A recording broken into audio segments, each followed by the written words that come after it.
Part 6.10. The Surah Al-An'am. Assalamu alaikum. Welcome back to Sufi Essence with Hammad Syed. We continue our profound journey through the majestic Surah Al-An'am, with an expanded and more comprehensive exposition of verses, Kanzul Iman Quran, the cattle, 6281, to Kanzul Iman, Good Kalan, the cattle, 6290. These passages are a powerful and direct confrontation with the psychological and spiritual state of the disbeliever.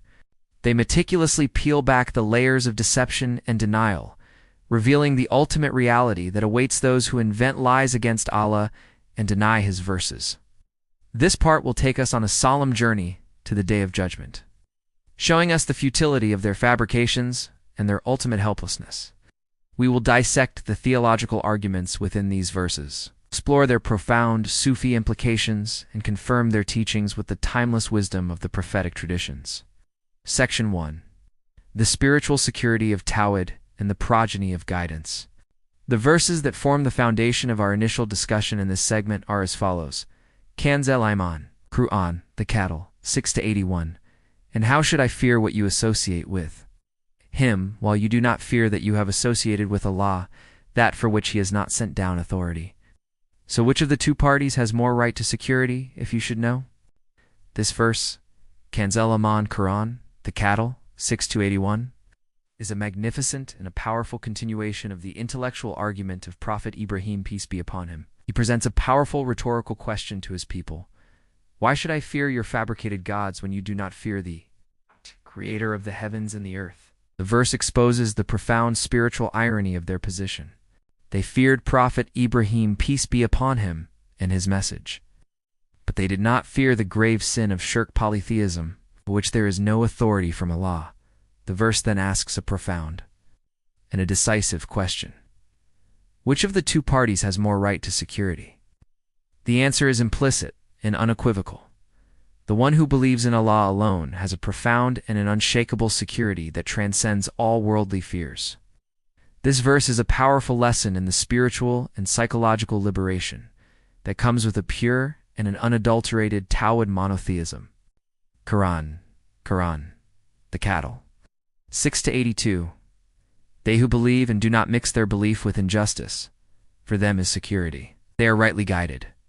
This verse, Kanzul Iman Quran, the cattle, 6-82, is a profound and a direct answer to the question posed in the previous verse. It states that they who believe and do not mix their belief with injustice, for them is security. The Arabic word used here for injustice is zul, which, in this profound context, refers to shirk. It is a direct and a powerful statement that the greatest injustice a person can commit is to associate partners with Allah. The verse promises a state of profound and an ultimate security, Amen, for those who believe in Allah alone and do not commit the grave injustice of shirk. This security is not just physical, but is a deep and a spiritual peace that frees the heart from all worldly fears and anxieties. The verse concludes with a powerful promise of divine guidance, stating that they are rightly guided. This verse is a profound promise of divine grace and mercy to those who purify their hearts from all forms of shirk. Kanzul Iman Quran, the cattle, 6-83, and that was our argument which we gave Abraham against his people. We raise and degrees whom we will. Indeed, your Lord is wise and knowing. This verse, Kanzul Iman Quran, the cattle, 6-83, provides a profound insight into the intellectual and a spiritual power of Prophet Ibrahim, peace be upon him. It states that the intellectual arguments he used against his people were a divine argument that Allah had bestowed upon him. The verse then states, a universal and a profound truth. We raise in degrees whom we will. This is a profound statement of divine will, signifying that spiritual and intellectual degrees are not a result of our own efforts alone, but are a result of a divine grace and a divine favor. The verse concludes with a powerful and a profound statement of Allah's attributes. Indeed, your Lord is wise and knowing. A reminder that all divine actions are a manifestation of His profound wisdom and His absolute knowledge. Kanzul Iman Quran, the cattle, 6-84.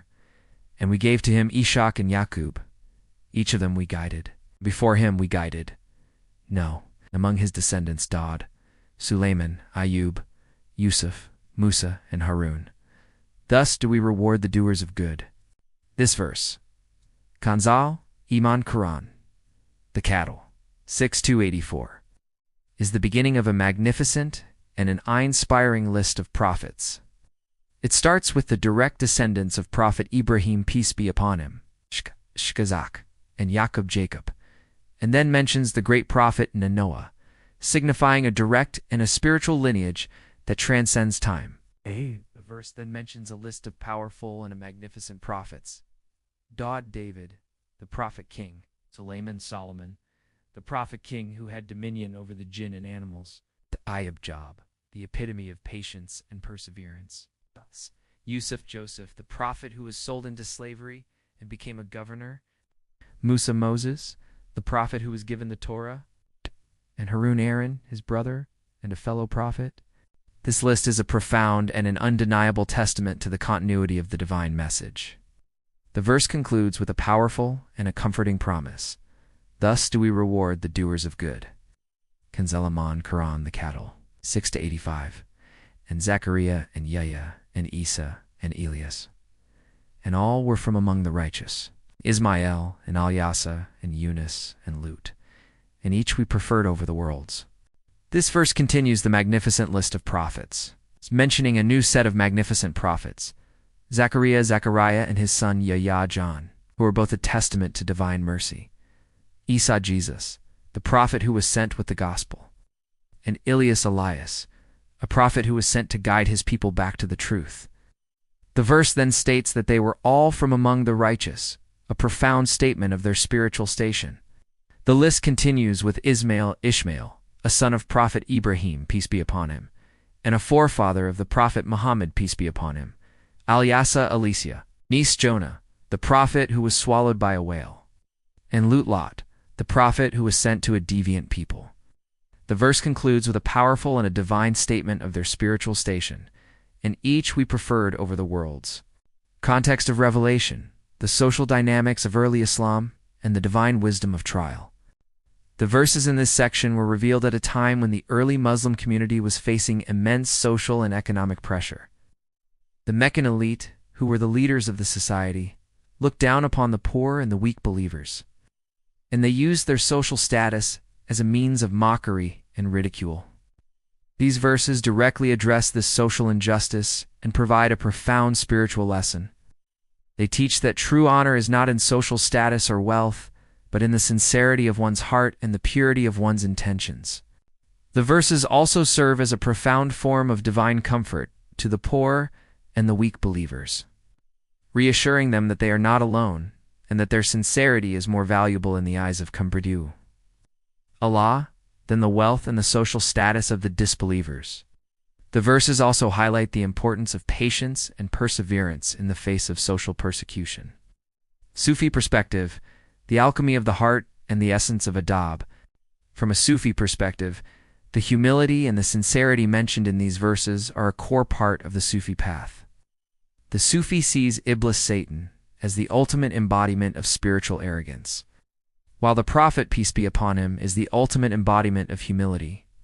The hardness of hearts in Kanzul, Iman Quran, the cattle, 643, is the spiritual sickness that the Sufi strives to heal through constant, dhikr remembrance of Allah, and muraqabah contemplation.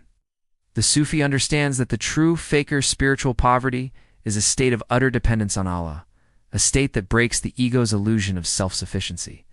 The verse on not turning away the poor believers is a profound lesson in adab, spiritual etiquette, teaching the Sufi that true nobility is to be found in the company of the humble and the sincere, not in the company of the arrogant and the wealthy.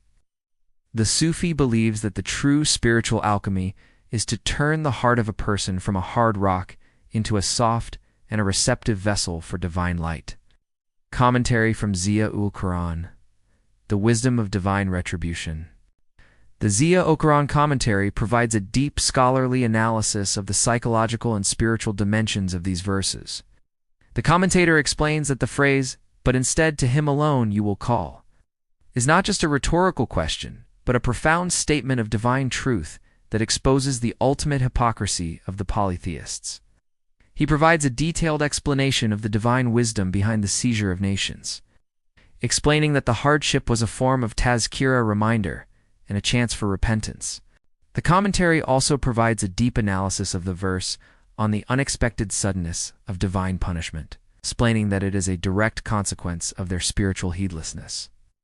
The commentator beautifully articulates how the verses serve as a warning to the believers to be patient, and to not fall into despair when faced with the arrogance and denial of the disbelievers. Hadith with reference: the rewards of sincerity and the dangers of arrogance. The Prophet, peace be upon him, taught with profound wisdom on the themes of these verses, emphasizing the importance of humility and the immense reward of seeking the company of the sincere. The Prophet, peace be upon him, taught, there are 3 qualities that if a person has them, he will taste the sweetness of faith: that Allah and His Messenger are more beloved to him than anything else, that he loves a person only for the sake of Allah, and that he hates to return to disbelief after Allah has saved him from it, as he hates to be thrown into the fire. This hadith is found in Sahih al-Bukhari, hadith number 16. This profound hadith directly relates to the sincerity and purity of intention mentioned in Kanzul Iman Quran, the Cattle, 652.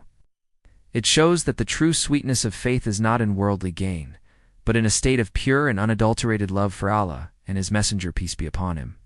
The Prophet, peace be upon him, also taught, the one who has an atom's weight of pride in his heart will not enter paradise. A man said, but what if a man likes his clothes and his shoes to be good? The Prophet, peace be upon him, said, verily Allah is beautiful and loves beauty. Pride is to reject the truth and to despise people. This hadith is found in Sahih Muslim, hadith number 91.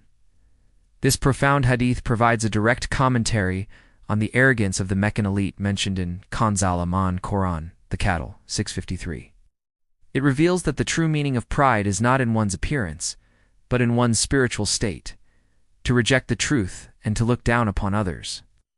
This hadith is a powerful lesson for all who seek to purify their hearts from spiritual arrogance. Section 2. The unified message and the call to follow. We now continue our journey through Surah Al-An'am, examining the verses that delve into the profound consequences of disbelief and the ultimate reward of a life of faith.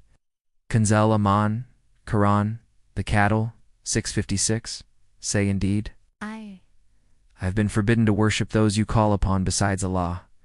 Say, I will not follow your desires. For if I did, I would have gone astray and would not be among the rightly guided. This verse, Kanzul Iman Quran, the Cattle, 656, is a powerful and an uncompromising declaration of Tawheed by the Prophet, peace be upon him.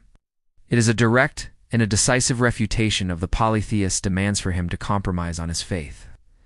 The Prophet, peace be upon him, openly states that he has been forbidden to worship those you call upon besides Allah. The verse then provides a profound statement of spiritual integrity, where the Prophet, peace be upon him, states that if he were to follow their desires, he would have gone astray and would not be among the rightly guided. This verse teaches the believer that there can be no compromise on the matter of faith, and that the path to salvation is an unwavering adherence to the divine revelation. Kanzul Iman Quran, the Cattle, 657. Indeed, I am on clear evidence from my Lord, and you have denied it. I do not have that for which you are impatient. The judgment is only for Allah.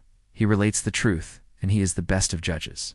This verse, Kanzul Iman Quran, the Cattle, 657, is a powerful and a direct confrontation with the disbelievers' demands for immediate punishment. The Prophet, peace be upon him, states that he is on a clear evidence from my Lord, and that they have denied it. The phrase, clear evidence, is a profound statement of certainty and a direct refutation of their claims that his message is based on conjecture or falsehood. The verse then addresses their demands for immediate punishment, stating that he does not have the power to bring it. The judgment, the verse says, is only for Allah, and He is the best of judges. This verse is a powerful lesson in patience and reliance on Allah, teaching the believer that the final judgment is not in their hands, but in the hands of the Creator. Kanzul Iman Quran, the Cattle, 658, say, if I had that for which you are impatient, the matter would have been decided between me and you, and Allah is most knowing of the wrongdoers. This verse provides a powerful and a profound continuation of the previous verse's argument. It states that if the Prophet, peace be upon him, had the power to bring about the punishment, the matter would have been decided between me and you, and there would be no more delay. The verse highlights the immense mercy of Allah, who in his infinite wisdom delays the punishment to give the wrongdoers a chance to repent. The verse concludes with a profound statement of divine knowledge, and Allah is most knowing of the wrongdoers, a subtle warning that their denial and their actions are known to Allah in their entirety. Kanzul Iman, Quran, the cattle, 659, and with him are the keys of the unseen. None knows them but he, and he knows what is on the land and in the sea. Not a leaf falls, but that he knows it. And no grain is in the darkness of the earth, and no moist or dry thing, but that it is written in a clear register. This verse, Kanzul Iman, Quran, the cattle, 659, is a magnificent and an all-encompassing statement on the absolute and infinite knowledge of Allah. It begins by stating that with him are the keys of the unseen, which is a knowledge that is exclusive to him alone. The verse then provides a series of breathtaking metaphors to illustrate the scope of his knowledge. He knows what is on the land and in the sea. Not a leaf falls but that he knows it, and no grain is in the darkness of the earth but that it is known to him. This verse is a powerful refutation of any claims of knowledge of the unseen by any creature, and a profound statement of divine omniscience. Kanzul, Iman, Quran, the cattle, 6260. And it is he who takes your souls by night and knows what you have done by day. Then he revives you therein that a specified term may be fulfilled. Then to him is your return. Then he will inform you of what you used to do. This verse, Kanzul Iman, Quran, the cattle, 6260, is a beautiful and a powerful statement on the nature of life and death, and the ultimate return to Allah. It states that it is Allah who takes your souls by night, a profound and a poetic description of sleep. He knows all that we have done during the day and in our waking state. He then revives you therein so that a specified term may be fulfilled. This verse reveals a profound truth. Every day of our life is a new lease, a new chance to rectify our lives and to prepare for the ultimate return. The verse concludes with a solemn reminder that to him is our return, and he will inform us of all that we used to do. Conclusion. Our comprehensive analysis of the verses of Surah Al-An'am reveals a profound and interconnected argument for the absolute oneness of Allah. The surah masterfully transitions from the surah ultimate futility of denying the hour to the ultimate absurdity of polytheism. It teaches us that this life is a brief and fleeting test, and that true existence and success lie in the hereafter. The verses beautifully illustrate the nature of spiritual blindness, which is a consequence of willful denial, and they offer a profound lesson on the interconnectedness of all living things. The powerful and direct challenges to the polytheists in these verses serve as a timeless lesson for all who seek to remove the veil of heedlessness from their hearts and to return to the singular and everlasting light of Tawhid. May Allah Ar-Rahman and Ar-Rahim guide your heart to the truth, and may He protect you from the grave injustice of lying against Him. May He grant you the insight to recognize the subtle lies of the ego and the strength to purify your heart from all forms of spiritual deception. May He make your intellect a beacon of truth and your words a testament to the honesty of your faith. May you be among those who are not just saved from the punishment of the fire, but are also granted the clear success of His mercy. May He make your life a continuous journey of spiritual rectification, so that your final moment is one of profound truth and submission. May He make your channel a source of immense benefit for all who seek truth, and may you be granted the company of the righteous. May your final abode be the highest station of paradise, where you may be honored to gaze upon His glorious face. May the peace and blessings of Allah always be upon you, and may you be granted unwavering steadfastness on the path of truth.